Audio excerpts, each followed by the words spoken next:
Day 21, New Zealand. Welcome back. Um, Breakthrough in Ethiopia. We are pushing units into the interior of Africa with no opposition actually. Okay, here's a Mexican army. That's new. As you can see, China.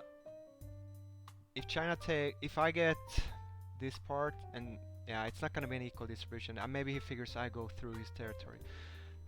He's worried about balance, but yeah.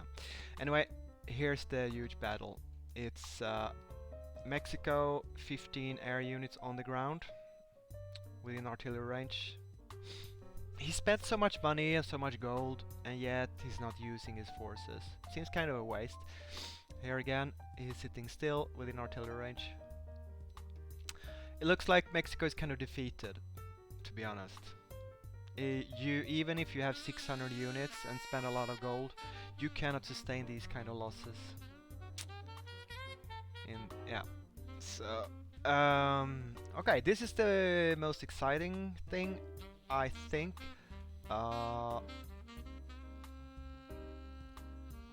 Wait. Did I sink that navy? I think I did. There was four ships here, but I think they're gone now. Because I sent the submarines up along the coast, they should have hit them here, about here.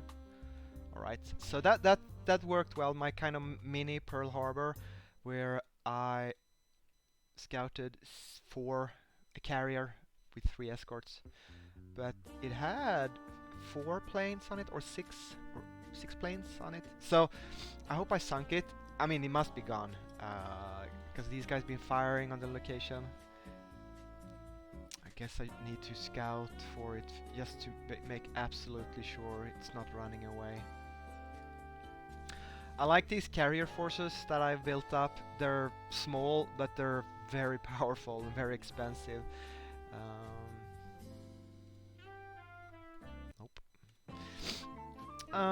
Okay, so scouting, I guess.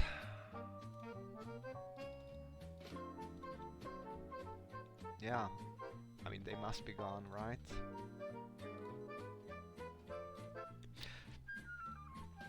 And I taken 2 of South Africa's core provinces, and the last spy report I got, he had a lot of forces down here in the area. I wonder where they are. I don't know.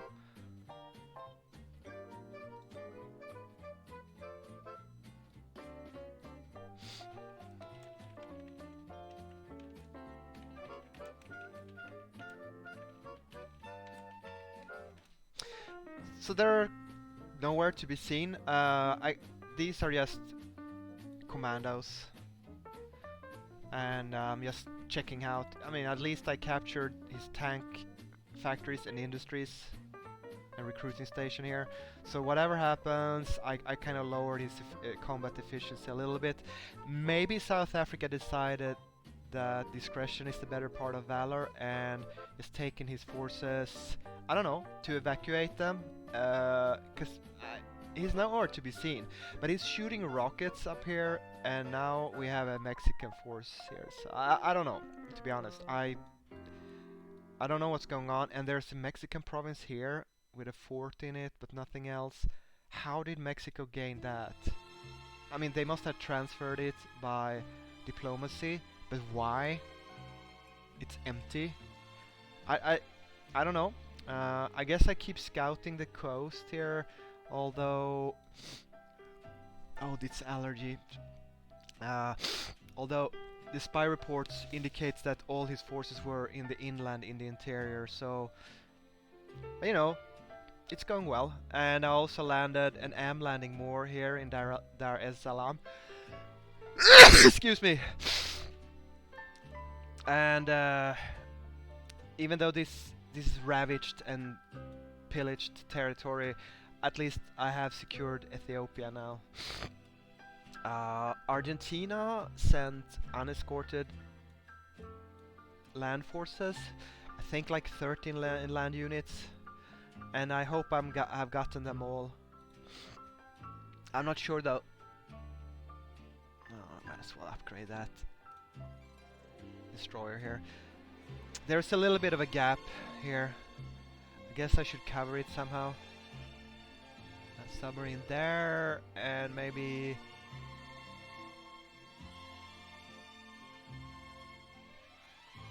where's that? And a destroyer. Okay, I guess I need to put a few more destroyers down here, and so I need to build. Okay. Okay, sorry, I should do my construction off screen. That's not very interesting. So my submarine screen is covering. It's very good all the way to up to here, and what's weird is that Northwest USA, they're not moving their fleet.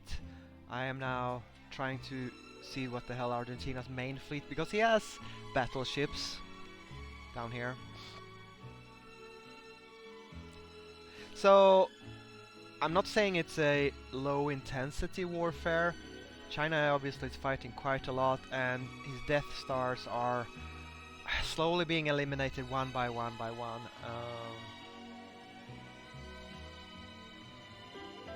It's going well, and I have to say, in regards to the other campaign where I play South America, I just encountered Germany, and they have... It's just ridiculous, the kind of forces. He has 120 dive bombers on day 18, along with 25 rocket fighters, and it's just nuking, bombing everything to pieces. There's nothing you can do, because he's just...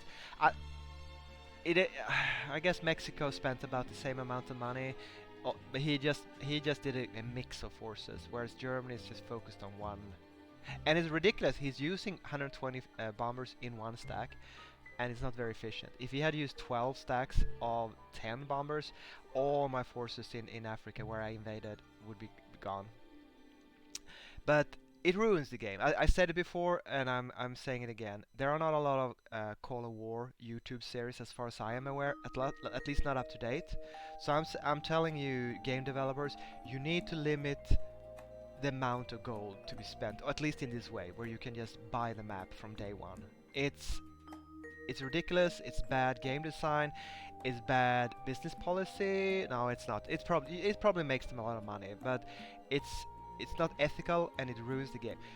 Of course you're gonna sell stuff digitally.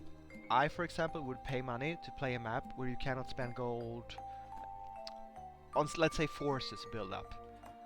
And also the spying is imbalanced. If you're willing to spend money, you can get an exact picture of every troop the enemy has. And if you don't have gold, that's impossible. It gives a huge advantage. I guess it's not that as bad as building 600 forces like Mexico did on this map, or 120 dive bombers like Germany did in the other game. That is just, it's not fun for anyone except the people, the wallet warriors. The worst part is Germany is gloating about it. It's like, hey, I cheated by using real world money, and now I'm gonna gloat about it. It's... how low can you sink? Well, you know, people, there's a lot of people smarter than me. No, there are people that are a lot smarter than me, but there's also a lot of people that are dumber than I am, for sure. Anyways, I don't have much to say. I'm happy that this game has turned out to be a balanced fight, which we slowly are gaining the upper hand without spamming a lot of gold. I think that makes for a good game to defeat the big dog with the gold spamming. He must be kicking himself having spent I don't know how much money, and he's slowly losing the map. I had to give a thumbs up to South Africa. I think I'm gonna write him that he's put up a good fight. Obviously, Colombia, South Argentina, and Quebec, their mind is not into the game, into the fight. neither Southwest USA. If Southwest USA had used their large and fairly modern navy and pushed hard somewhere early when the war started, it might have made a difference, along with Mexico. Now they just decided to stay defensive, and obviously they're slowly being grinded down. I don't know if Mexico is playing another map. He doesn't seem to be incredibly active, and when he is, he kind of. I'm not watching this area as much as I could. They seem to be on to UK, being kind of friendly towards me in China. Remember, we are only 2 players fighting, and they are 1, 2, 3, 4, 5, 6. So they could have put the hurt on us if they had been. But it's an immense investment of time and effort to play this game if you do it micromanagement-wise like China has been doing here. And not everyone wants, needs, and can play the game like that. Mexico should, though, considering his 600 units. Just philosophizing a little bit about the game here. Korea is still alive, or has he gone inactive? No.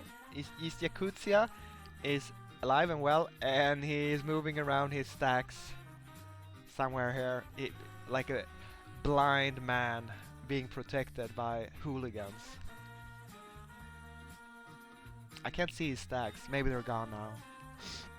He has a few land. It's funny, Malakai here, I managed to grab, and I'm gonna build air bases, but Yakutia has 3 provinces surrounding me, protecting me from the evil of this world. And I actually cut back on my military investments and are kind of going over to building up my industries again, because I don't feel that I feel my forces on the map, which is now 350 units. It's kind of, you know, I'm okay with that. And look, when I started playing these 2 campaigns, I was at level 100, I think. So I gained 5 levels playing these 2 maps. Okay. China is on 270 units, so yeah, he's taking some losses versus but he's also being a bit careless with his forces sometimes, taking more losses than he had to. South Mexico we can, but UK has built. Oh, he's gone from like 150 to 260. So he increased 110 units over the last couple of days. He is really building up. He is approaching China's size of army. Now, remember, of course, the amount of units does not correspond to the tech level, the composition, the price of the unit. You might have 500 very bad troops. Like we saw Argentina. Right, Argentina sent a 60 stack of very low tech troops right into Egypt, and they got wiped off the map. Maybe this is just the rest of his land forces. I'm just confused why he sent 13 land units. I mean, players like this usually suicide their entire army navy at once, but he actually held back on. I don't know.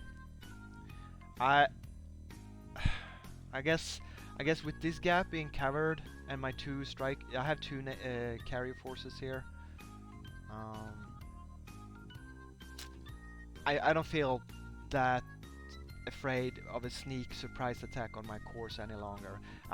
There was a couple of days ago when I was very vulnerable down here.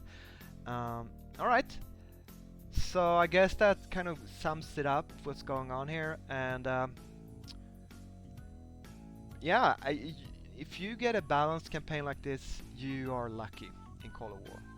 So I can say I kind of forgotten how much goal spammers can, will, and usually do ruin this game, which happened in the other campaign. I put in 18 days there, and I just realized like it's no point. It's no point. It's just you can just. I'll show you in the other video I'm gonna make. See you there, over there soon. Let's cry together over the futility of fighting goal spammers. Thanks for watching. 15 hours. See you tomorrow. Have a good day. Bye for now.